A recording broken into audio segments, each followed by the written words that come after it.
Here Jesus, dankie dat ons in hierdie tyd, in die aanloop tot Kersfees, weer kan dink dat U mens geword het. That you showed us how to live, how to love, how to treat other people. And help us in this time, as we think about Christmas, to also think about you that became a human being, that you walked among earth, among people, and that you showed us how to live and to love. Amen. Good morning, everyone. My name is Neil. For those of you who haven't met me before, it is nice for me to be here again. And I want to just ask the church board that maybe you should have a decision in the future that if the rugby ends on the same day as the church service, that we maybe postpone the church service by an hour or two. Because I don't feel that great at the moment. And I'm sure many of you also feel that way. So I think we can just, Rudy, if you guys can just take it up seriously. So I just want to start with a grappie, because it makes me comfortable, but then you must laugh. Because it can also backfire if I tell a joke and you don't laugh, then it makes me more nervous. So there's about the three guys. It's difficult to tell this one in English, but I'll try my best. They went hunting. And it was the minister, the lawyer, and the doctor. They went on this hunting trip. But as you know, they were walking in the bush for many, many hours, and they didn't see anything. And they just wanted to go back home. They were very tired of all the walking around. And just before they got home, they saw the most beautiful kudu standing right there. And before they can even talk about it, they all just fell to the ground, had their guns ready, and they shot the kudu. And the kudu fell down. And they ran towards the kudu, and they started arguing about who shot the kudu. And the lawyer said, "It was me." And I said, how do you know it was you? He said, "Well, I'm a lawyer. Do you really want to argue with me? I'll promise you. I'll argue, and I'll show you." And it was me. The doctor said, "What? It was me." They said, "How do you know?" He said, "I'm a doctor. I can biologically prove to you that how this animal died, and it was me that killed this animal." And the minister said, Whoa, guys. It was me." I said, "How do you know?" And he said, "Because the bullet went in by the one ear and it went out by the other ear." So hopefully this morning when I preach, the bullet will somehow stay in there, and that the word will also work in our hearts and form our hearts and form the way we live. So I'm going to be a little bit naughty today, so please don't call any synod or any important people. I heard the streaming might be a problem this morning. I hope it's a problem, because I don't want the people to see me. Is it a problem? Is it going out? Shucks, then I don't want to say all these things now. But you know, when we study, they teach you to take a text and you work with that text and let it work in your heart. You read a lot about the context, and that's how you preach. You let the text do the work. But today I'm going to do something very naughty as a minister, and I'm going to give you 7 steps. Now, we don't normally like those books about the 7 steps to happiness or 7 steps to whatever. But today I'm going to give you 7 things that I think will make us happy. I think we live in a time where everyone wants to be happy, and the world constantly tells people what you must do to be happy, what you must buy, where you must go, how you must live to be happy. So we all struggle with that. And I want to challenge myself, and I want to challenge you this morning to say, but how does happiness look in the kingdom of God? In the kingdom of Jesus, the kingdom that Jesus wanted to show us while He was on earth. What did He say will make us truly happy? Not the happiness that will just quickly make me feel better, but happiness that will truly les my inner doors. Wat my inner doors sal les, daai geluk. Hoe lyk daai geluk in die koninkryk van God? So I'm going to give you 7 things that I think Jesus said and that we pick up in the Bible. So I promise I will use scriptures, but I won't only use one scripture this morning. So please forgive me for that. Just every now and then I like to do that. So the first thing I want to say that I believe will make us happy in the kingdom of God is if you understand this. It's better to light one candle than to curse the darkness. It's better to light one candle than to curse the darkness. You know, we like to moan. I like to moan. Most of us like to moan. Sometimes I want to tell people, say, Tannie, dink jy gaan die wêreld nou reg moan? We're just complaining and moaning about everything, and we think that will make the country a better place if we just moan more. I remember in Corona time there was a saying, Corona monas. I don't know if you remember. All the people with everything about Corona, they just moaned, and thought that will make it better. The other day I was walking in Pick n Pay, I think it was beginning of last year, and you know, in these big buildings, there's no windows, so if the power goes off, it's very dark. So I was walking, and suddenly the power went off. I was in Pick n Pay, and I promise you can't even see your hand in front of your face. So it was dark, dark, dark. You know what people started to do? I think they got some self-confidence or confidence because no one could see their faces. So it was, typical Cyril, typical Eskom, can't even keep the lights on. They started saying all these bad things. They started moaning, South Africa, it's in a dark place. And you know what happened? It even felt darker. It didn't help a thing. It just made me feel even worse. It just made the situation worse and darker. Until one person took their cell phone from their pockets and put on their cell phone torch and started shining with their light. And with that small light, I could see my hand again. I could see where I had to go to not walk into the eggs or any cells. One little light made a difference. There's this verse, Romans 12, verse 21, one of my favorite verses in the Bible, and you can put it up by your front door. Every morning you go out, you can read this verse and say, I want to live with this verse today. In Afrikaans, moet jy nie deur die kwaad laat oorwin nie, maar oorwin die kwaad deur die goeie. Moet jy nie deur die kwaad laat oorwin nie, maar oorwin die kwaad deur goed te doen. Don't let evil get the best of you. Get the best of evil by doing good. Get the best of evil by what? Doing more evil? No, by doing good.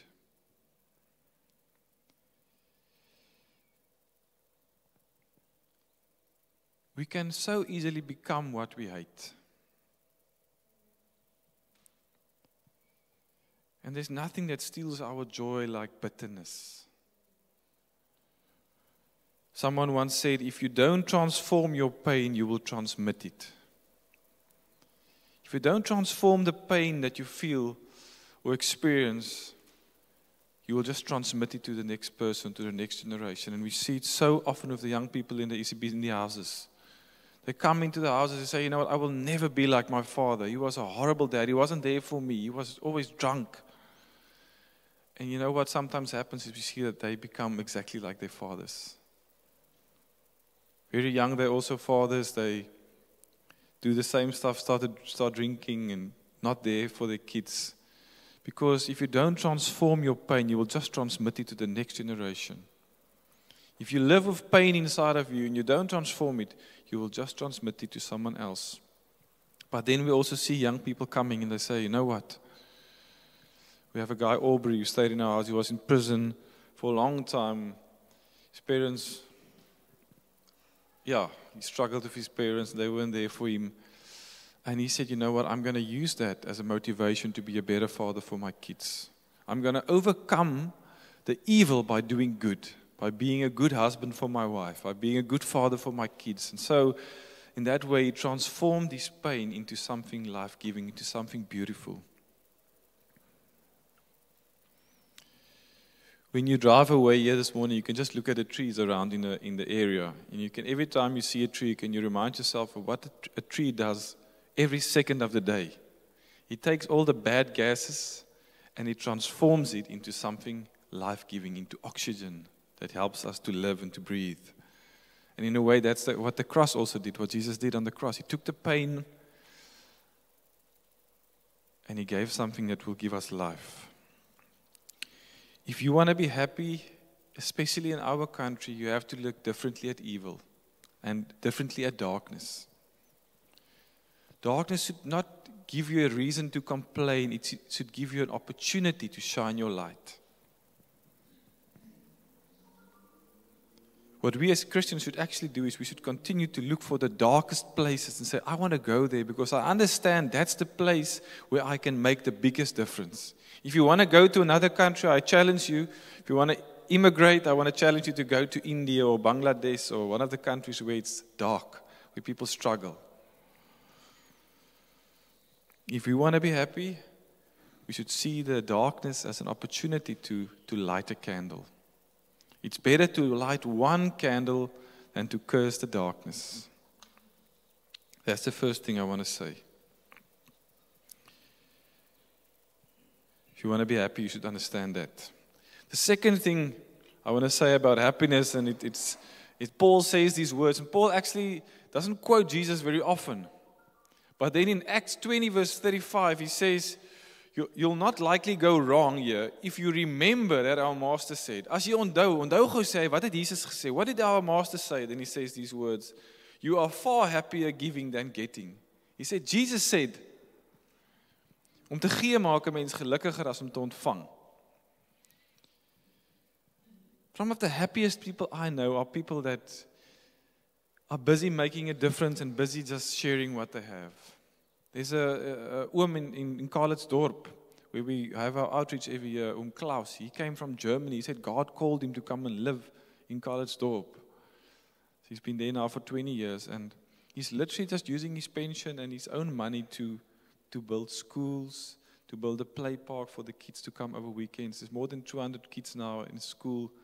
If you drive into Karlitsdorp, the first, there's like a small shop, you'll see it, where they sell dried fruit and things. But there's also some beautiful school buildings. Some classes, but I'm far happier giving than receiving. I spoke to a guy who's like on his small little board, and he said, Neil, I promise you there's no money. Klaus uses his own money to fund the schools. Far happier giving than receiving. If we want to be happy, we should understand that we cannot buy our happiness by getting more stuff. That's what the world will continue to tell you. Just get this and get this. And if you do that, you'll probably be searching for the rest of your life. But people who understand happiness come from giving. They understand that nothing I can buy can make me happier. What will make me truly happy is if I can share what I already have. Giving, you are far happier giving than getting. That's the second thing I want to say. The third thing I want to say, and here I also want to challenge myself again. It says to understand the word blessed differently. In the kingdom of God, we have to understand the word blessed differently. The religious people in the Bible, they understood blessed as what happens with them and around them. They said, I am blessed when the things around me and the things that happens with me, when those things are good. When I'm rich, with me and around me, I'm blessed. When I win a war, they said, things are going good with me and around me, I'm blessed. When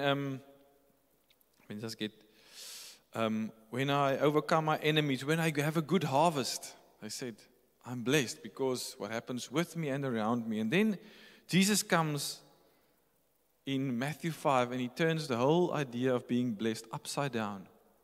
In Afrikaans, he says, geseënd is die wat afhanklik is. What? So blessed is not those who have a lot, but those who understand that they have nothing. Blessed are not those who win wars, but he says, blessed are the peacemakers. Blessed are those who do the right things, even though they might get some backlash, even though it is tough sometimes. So being blessed in the kingdom of God is not what happens with me and around me, but what happens in me and through me. In me and through me. So that's why a guy like, I think his name is Stephen in English, Stephanus, they were busy throwing with stones, no? If you look in worldly terms, is he blessed? Is the circumstances around him good? No, he's literally standing there. People are throwing with stones. He's busy dying. But he says, Lord, forgive them. Because he understands blessed as differently, what happens in him and through him. Paul and Silas, where were they sitting? They were sitting in prison. Are they blessed in worldly views? No, they're in prison. What's happening around them and with them, it's horrible. They're in prison. But they understood blessed differently. It's what happens in them and through them. And that's why they could sit in prison and they could sing songs of praise to God. Because they can be blessed even though the circumstances around them are not always that great. We have to understand being blessed differently in the kingdom of God. It's what happens in me and through me. And we see it in our outreach many times. We take our young people, and they don't have a lot. To be honest, some of them have nothing. But they are such a blessing to the community over there when we go and play with the young kids. Because they say, I can be a blessing even though I don't have a lot. Because blessed means something that happens in me and through me. How do you understand blessed? In me and through me. Every time God blessed someone in the Bible, He always said, I'm going to bless you to be a blessing. So if we maybe have a lot of material stuff, then we also have a big responsibility to say, look, God has blessed me with something that I'll bless others with. Understanding the word blessed differently, thirdly. Number 4, and now it's going to get very easy. It's not rocket science. If you want to be happy, you should love. Many people live with hate and they can't forgive others and then they expect to be happy. They don't understand why they are not happy. But they continue to hate people and say bad things about other people and not forgiving. And then we expect to be happy. John 15, dit sê ek vir julle, sodat my blydskap in julle kan wees en julle blydskap volkome kan wees. If you want to have volkome blydskap, if you want to have true happiness or joy, then he says, this is my commandment. Julle moet mekaar lief hê soos ek julle lief het. Niemand het groter liefde as dit nie, dat hy sy lewe vir sy vriende aflê. Love one another the way I loved you. If we want to have joy to the fullest, Jesus says, then we have to love. We can't sit here and say, I want to be happy. But there are 20 people that I still hate and I can't forgive. It just steals our joy.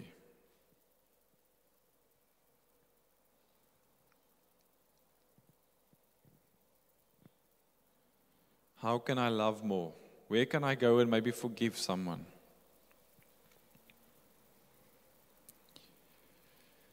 Love. The fifth one is also very simple. If we want to be happy in the kingdom of God, we should be thankful. Thankful people are happy people. Many times at church we would ask each other, will you just share with someone what you are thankful for? And sometimes it feels like just the activity to keep everyone busy, but I think it's such an important question. And I want to challenge myself again this morning, and I want to challenge you to not go to bed in the evenings without thinking of one thing that you are thankful for. Because if we can start to live with that mentality and see the things that I'm thankful for, it will also bring happiness. What are you thankful for at the moment? Wees altyd bly in die Here. Ek herhaal, wees bly, wees inskikkelik teenoor alle mense. Die Here is naby. Moet oor niks besorg wees nie, maar maak in alles julle begeerte deur gebed en smeking en met danksegging aan God bekend. En die vrede van God wat alle verstand te bowe gaan, sal julle oor julle harte en gedagtes die wag hou in Christus Jesus. Don't fret and worry. Instead of worrying, pray. Let petition and praises, thankfulness shape your worries into prayers. Letting God know your concerns. Before you know it, a sense of God's wholeness, everything coming together for good, will come and settle you down. I have this one friend, the name is Sanais. He was also part of the bigger Echo family.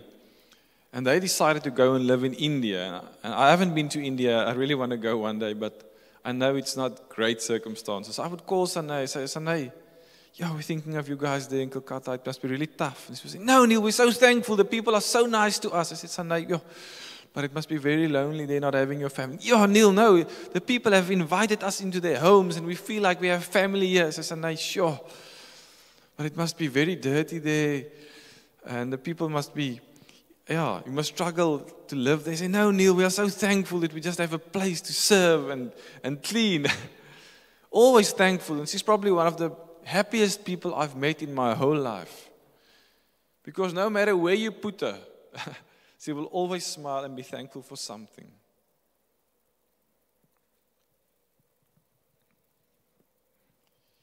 And I think it's something we have to practice. Get into the habit of saying or writing down every night what I'm thankful for. And let that habit continue to grow. That you will learn to see God. Even when it's difficult, when we struggle, that we will see God and know that He's with us. That we always have something to be thankful for. Thankful people are happy people. Die 6ste ding wat ek wil sê, oor wat ons gelukkig kan maak in die koninkryk van God, is to see the beauty, to be in awe of the beautiful things around us.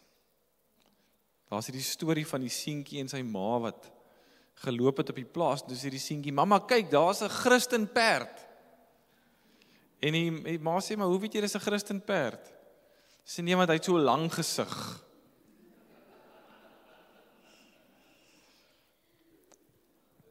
Sometimes Christians are known for having long faces. And I think we should learn to appreciate the beautiful things and be known as the people who smile and are in awe of the beauty around us. And I think where we can learn a lot is from our children.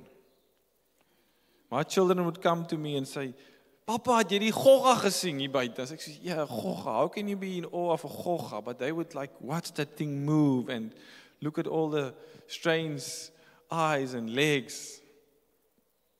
I had a friend, he was here from Pretoria. He stayed in one of our Isibindi houses. His name was Bushi. And Bushi only cycled everywhere he went. He didn't have a car, he just cycled. So, and his office was there at the church at Tableview. They rented a small office there, his company.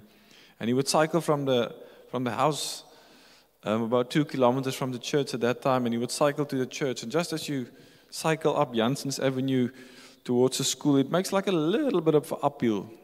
And you can almost see over the school, Tableview High School, and you can see the mountain. And Bushi always told me, Neil, have you seen how beautiful the mountain is? When you cycle in that road, you see the whole mountain in front of you. I said, Bushi, I don't think I've even seen the mountain the last 2 weeks. And I stay in Tableview. At that time, I stayed in Tableview. And I realized sometimes we just forget to see the beauty. We can drive along the beach, but not even see the ocean. We can drive here, we not even see the mountain. If we want to be happy, I think we should learn to be in awe of the beautiful things again, of nature, whatever, but to just be in awe of the beautiful things.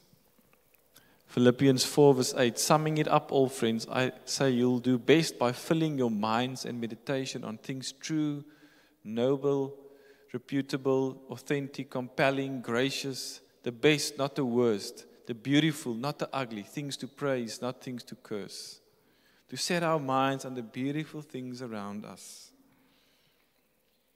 The other day, my son and I, we played tennis. And neither of us are very good. We were just trying to hit the ball over the net.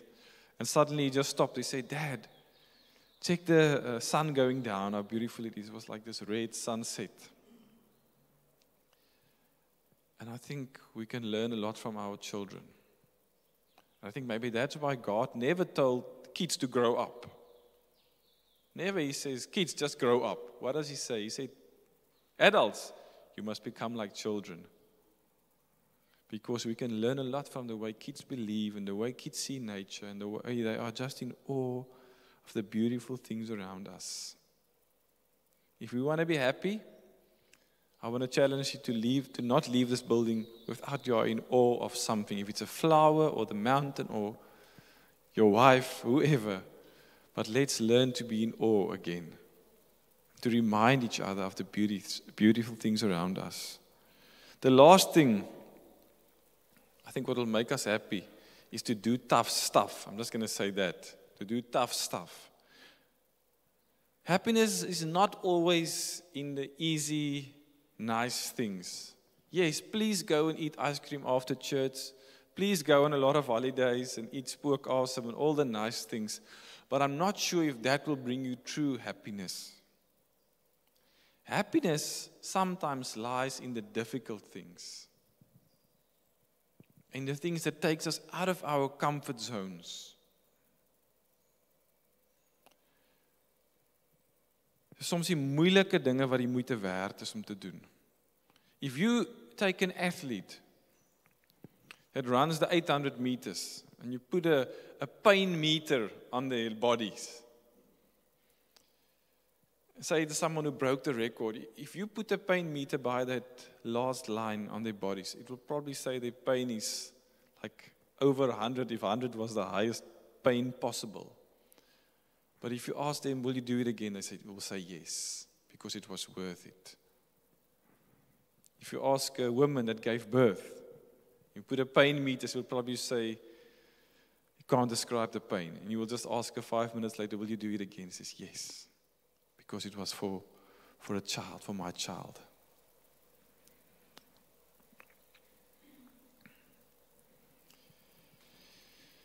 In Afrikaans is dit saying, alleen as jy iets gekry het wat groot genoeg is om voor te sterf, sal jy ook iets groot genoeg hê om voor te lewe. Only when you have something big enough to die for, you have something big enough to live for. We need to go outside of the comfort zone, because outside of the comfort zone, there's growth. But many times we just like to stay within the comfort zone. It's that place where it's nice, but there's very little growth. We can't experience anything new when we just stay in the comfort zone. Sometimes we need to go out of that and do the tough stuff. My wife and I once, we got on our bicycles and we cycled to George from Cape Town, 5 days. And it was very tough. We had our backpacks, I remember 20 kilometers, and I realized, this backpack is heavy and my bums are hurting a lot with this extra weight on my back. But if you ask me, will I do it again, I will say yes, because it was such a beautiful experience for us together to do the tough stuff and experience God in nature. Many times we go hiking. This weekend again, we're going to go hiking with our young people up Table Mountain, and I know they're going to complain. I'm used to it. When we hit that first few steps up Table Mountain, they're going to complain. But when we get to the top, they will say, Neil, it was worth it because of the view. If we want to be happy, we should also challenge ourselves to do the difficult things. If we want to have life in the fullest, life in abundance, or what does your thing say? Leef voluit, live to the full. Then we should also do the difficult things, the tough stuff. So just to go through the list again, it's better to light one candle than to curse the darkness. When you see darkness around you, look at it differently. See it as an opportunity to light your candle, as an opportunity to make a difference, because that will bring joy. If you just moan, I promise you it will steal your joy. Moaning won't change anything. It will just steal your joy. To give makes you happier than to get. To understand that my joy can never be bought, but it will actually make me happy to share what I have, to give to others. Where can I go and give something today? Thirdly, to understand the word blessed differently. Blessed is not what happens with me and around me, but what happens in me and through me. To love, something which we all know, but still we struggle to forgive, and we have people that we don't like and hate. That steals our joy. Let's start to love like Jesus challenged us. Be thankful. What can I be thankful for today? Let's make it a habit to say thankful for the things, even in a normal day. Let's be in awe of the beauty. Let's ask God to open our eyes again to see the beautiful things, the small things in nature, and to be in awe. And lastly, to do tough stuff. Not only the easy things, but to realize that doing the tough stuff, it's worth it and brings joy. Let's pray together. Heavenly Father, I think speaking on behalf of everyone, if I say we want to be happy. We want to experience joy on a daily basis. And thank you for giving us tips and giving us guidelines on how we can be happy, how we can experience joy.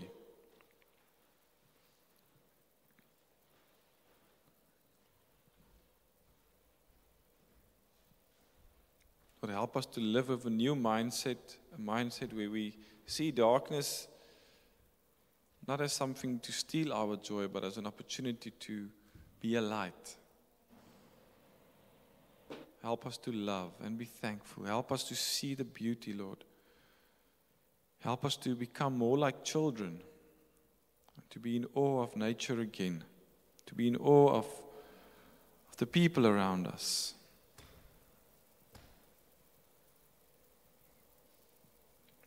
Lord, help us to understand bless differently. Help us to go and be a blessing.